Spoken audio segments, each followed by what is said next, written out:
Hey guys, welcome back to the channel. I'm the Arkansas RC newbie, and on today's episode we have got the Oracle Red Bull Racing Max Verstappen 1/10 scale F1 car. We're fixing to do a real-time review on it. Everybody was a massive fan when this thing came out of the gates, including me on the initial impressions episode. If you guys missed that, make sure you guys go back and check it out if you want to hear some of the specs, all right? But on today's episode, we are fixing to do a real-time review back here. I got the cones all set up. We got a racetrack. We're going to see how this F1 car performs. So please hit that like button, hit that subscribe button, and let's get into it.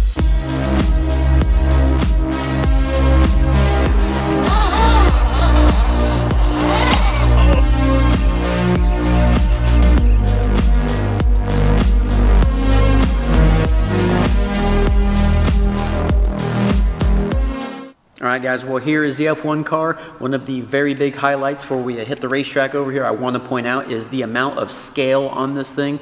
Now, this isn't carbon fiber, any of this, but they've actually put a little bit of texture on there to make it look as if it's a real F1 car with the carbon fiber. We have mirrors that actually have some little reflective tape on there that I pointed out in the initial impressions episode. This thing is just awesome, very scale. Now, we're going to go to power it on. This is something I'm not a very big fan of. I wish that they would have maybe given us a little bit more scale, maybe some exhaust, different type of systems down here on the bottom, because it's kind of generic. We've got the big red on and off switch with the battery cover, which really, I was talking about in initial impressions, I would kind of like to have seen this engine cover maybe pop up to place a battery. These batteries, you can check out the initial impressions as far as the amperage goes, but I know it takes about 2 hours to charge this thing up. So a little generic down there, but hopefully that button stays out of the way and it doesn't get hit. Now we need to take a look at the transmitter. It's very simple, okay? Should stop blinking whenever it binds, which we've got here. Now if we want to look back at the car, we have got both left and right steering, decently fast, and then of course we have got the throttle to go forward, a little coggy because it's a brush motor, and we have got reverse. All right, so let's go ahead and play with this thing. Okay, we're going to be really quiet. This right here is a big feature. You see that button? That's not a boost button.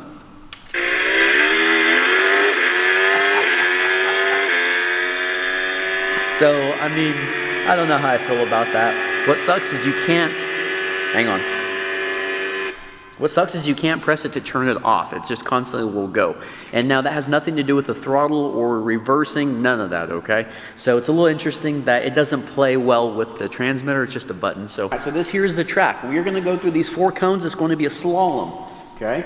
Whatever side we decide to shoot at on the end of the slalom, we're gonna take that big old U-turn, test this thing's turning radius out. Then we're going to go right through the finish line and see how fast it is. I said in initial impressions, this thing better have really good turning radius or it better be super fast to be this cool of a body and setup. All right, guys, let's try it. Here we go. Slalom first. Oh. Okay, slalom is not. Okay, full throttle. Oh, we're spinning out on the full throttle. Let me reverse here. Okay, full throttle past the. Okay, so I will say it's not a brushless motor setup, so it's very touchy, okay? It's very touchy. There's not really a lot of sensitivity. It's almost full on and full off. There is a little bit of throttle sensitivity, but it just has a hard time getting traction. We're gonna try to do a little speed run, maybe loop around those cones and come back over here. Now, something I noticed right now, look at the cogginess, okay? Here's a little bit of throttle pull. Little coggy. Another thing that's interesting is there's no brake. So when I go to throttle here, we'll look at it. I'm going to hit the reverse, okay? It goes right into reverse. There's no separation of throttle, brake, and then reverse. A lot of RC cars are like that, except this one. So let's go a little whip around here and let's see how fast we can go. And I'm going to start out slower. That's full speed.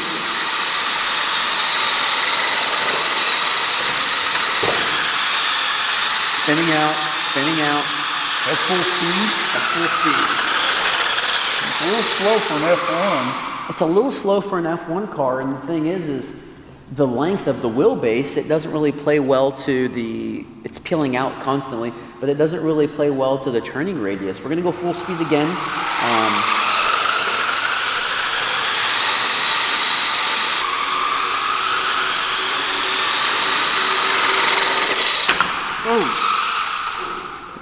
Oh, stay down there. I'm glad this thing's tough.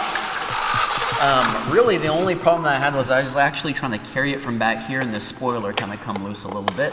But other than that, it actually, I mean, I hit that metal over there pretty good. I mean, look at the front nose cone and the splitter. I mean, we've got that spoiler and the splitter. It's pretty tough. I'm not really digging the overall speed, and the traction's pretty bad. These tires are very plasticky. Now, I will say, if correct me if I'm wrong, but when it comes to the F1 racing, the red is the hardest of compounds on the tires, so I guess maybe they've gotten that down. All it is plastic and rubber. There's no foam in there, and I can sense that because I can push down hard. I can let go, and that rubber actually sticks to the plastic on the inside. Show it again. Yeah, here. They're just, you know. I wish that they would have given us something else. What I mean by that is, give us a brushless motor. I mean, what was it, $60? You guys can check out some affiliate links in the description below if we can find it. $60. I wish I would have given us a brushless motor. If not a brushless motor, maybe a little bit. $50. Maybe a little bit better of turning radius. And if not better turning radius, give us some suspension. If you notice, we're on mats here at my place of work, and it's bouncing all over the place. I mean, there needs to be a little bit of suspension, something. I was getting some comments asking about, hey, what are the internals looking like? And guys, I'm happy to say, after this little real-time review here, I want to tear this thing apart. I want to take this whole bottom off. I want to see what this thing is working with, and I would like to put a brushless system in this, and if we can fit it, okay, we're gonna have to, it'll be a whole episode, fail or not. I'd like to see if we can put a whole brushless motor and maybe a new servo in it. Just trying to get it faster and a better turning radius, and maybe kind of do some upgrades to this thing. I would hate to crash it because it's just so awesome, but really this thing needs to have some more speed to it. It's an F1 car, and it's just not very fast. I guess the upside to it is if you want to get your kids or you and your buddies want to get together, make a little track, and everybody get together and make sure that nobody's cheating, nobody can be faster than the other one because of upgrades. This is kind of a cool little model to do that, and I believe you can hook up 4 of them. I think that's what they said, you can have 4 different ones. But anyway, all right guys, well that was the real-time review of the Oracle Red Bull F1 Max Verstappen F1 car. I love it. I think it looks great. I just wish the performance was better. But again, for $50, ready to run with a battery that you can actually go and charge, comes with a charger, all that good stuff. I don't think it's that terrible of a deal, but this might just be, what do they call it, a shelf queen, you know, put it up on the shelf and just let it look pretty. You know, maybe put it inside of a little box with some actual asphalt underneath it. I don't know. But all right, guys, hit that like button, hit that subscribe button. I appreciate you guys watching that. I'm going to probably play with this thing a little bit more if I'm honest. And we will see you guys on the next episode.